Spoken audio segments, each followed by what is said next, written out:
Je pense que la prévention, quand on a une perte auditive, c'est très important.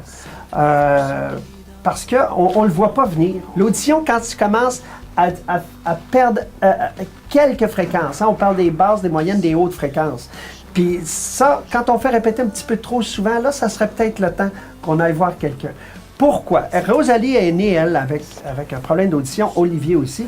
Mais moi, avec la musique, avec des tournées, on a des gros haut-parleurs qui nous blastent les oreilles, c'est incroyable. Puis on aime ça fort parce qu'on aime ça, là, que ça trippé, là, tu sais, un peu comme des rockstars.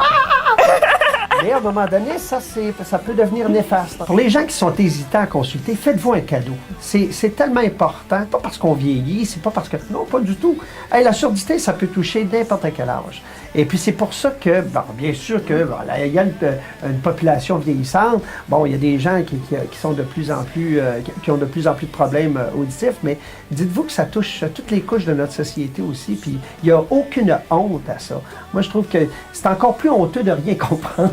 Fait que, j'ai vous pour être bien appareillé. Même pour les malentendants, c'est important aussi d'aller chercher l'information puis de se renseigner comment ça fonctionne les plaques cochléaires et même les appareils auditifs, n'importe quoi. C'est super important.